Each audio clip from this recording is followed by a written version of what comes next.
Madhusudan గౌడ్కు warning ఇచ్చిండు. వీళ్ళందరి మీద పోస్టర్లు వేసారు.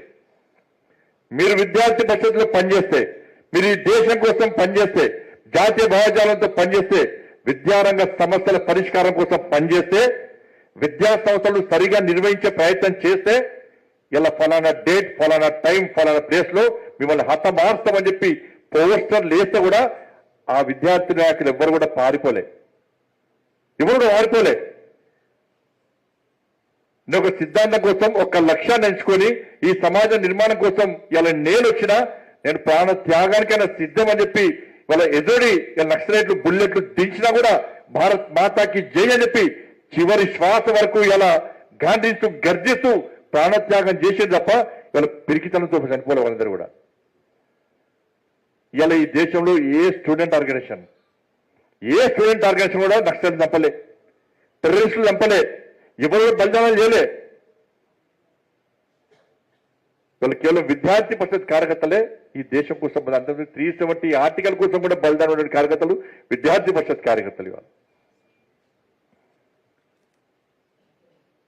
ఇటువంటి పరిస్థితుల్లో తప్పకుండా విద్యార్థి పరిస్థితి కానీ వివిధ క్షేత్రాల కార్యకర్తలు వాళ్ళ అనేక నమ్మిన సిద్ధాంతం కోసం పనిచేసింది కాబట్టి వాళ్ళు ఏ ఆశయంతో, ఏ లక్ష్యంతో ప్రాణత్యాగం చేశారో, ఏ సమాజ నిర్మాణం కావాలనుకున్నారో, ఏ దేశ నిర్మాణం కావాలనుకున్నారో అటువంటి దేశ నిర్మాణం కోసం, అటువంటి సమాజ నిర్మాణం కోసం మనం పనిచేయాలని చెప్పే వాళ్ళ నరేంద్ర మోడీ గారి ప్రభుత్వం ఈ దేశంలో అనేక మార్పులు చూపించింది.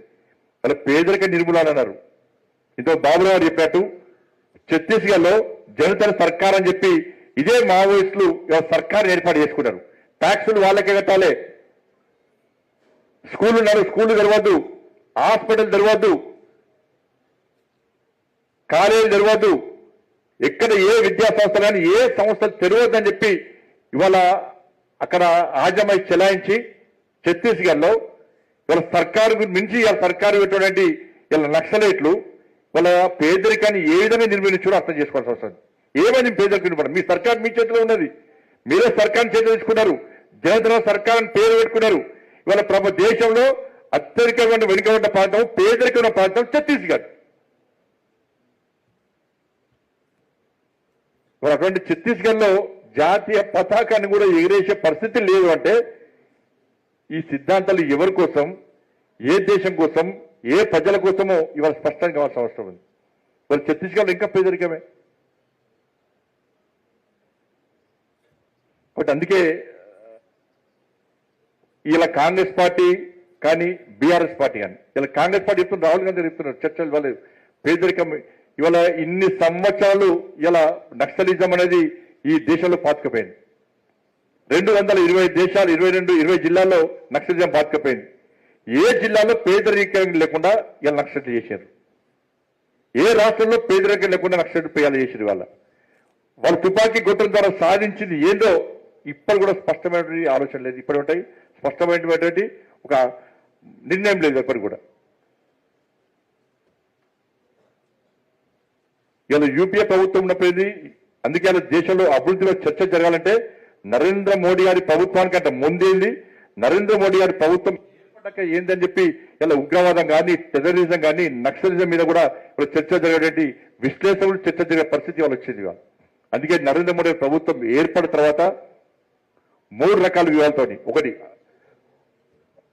భద్రత, అభివృద్ధి, దాంతో పాటు ప్రజల యొక్క భాగస్వామ్యం, ఈ 3 విధానాలతోని ఇవాళ దేశవ్యాప్తంగా ఎక్కడైతే నక్సల్స్ ప్రాంతాలున్నాయో, నక్సల్స్ ప్రభావిత ప్రాంతాలున్నాయో ఆ ప్రాంతాలను అభివృద్ధి చేయడమే లక్ష్యంగా ఇవాళ నరేంద్ర మోడీ ప్రభుత్వం చేస్తుంది. ఇవాళ పోలీస్ వ్యవస్థను బలోపేతం చేయడం, అత్యాధునికమైన విషయాలు టెక్నాలజీతోని పోలీస్ స్టేషన్ల నిర్మాణం, ఎక్కడైతే నక్సల్స్ ప్రభావిత ప్రాంతాలు ఉన్నాయి జిల్లాలో ఆ జిల్లాలకు, ఆ ప్రాంతాలకు అత్యధికంగా నిధులు కేటాయించడం, ఆ ప్రాంతాల్లోని పేద ప్రజలకు సంక్షేమ ఫలాలు అందించడం, ఇటువంటి ప్రయత్నాలతో ఇవాళ ఈ దేశంలో నక్సలిజాన్ని నిర్మూలించడంలో ఇలా నరేంద్ర మోడీ గారి సర్కార్ ఇలా సక్సెస్ అయిందనే విషయాన్ని ఇవాళ మనం చర్చించుకోవాల్సిన అవసరం ఉంది. ఇవాళ కేసీఆర్ గారు ఏమంటారంటే ఆపరేషన్ కగార్ ఆపేయండి, నాకు కూడా ఫోన్ చేసి చాలా మంది, ఆపరేషన్ కగార్ ఆపేయండి, చర్చలు జరపండి చెప్పండి. ఇలా కాంగ్రెస్ పార్టీ, ఇలా భారతీయ జనతా పార్టీ కాంగ్రెస్ పార్టీ లెక్క పిరికి పందాల పార్టీ కాదు. ఇవాళ నరేంద్ర మోడీ గారికి పవర్ఫుల్ మనిషి, అమిత్ షా గారు ఒక శక్తివంతమైనటువంటి ఒక వ్యవస్థకు అధినేత ఆయన. ఇలా టేబుల్ మీద తుపాకీ పెట్టి చర్చలు జరిపి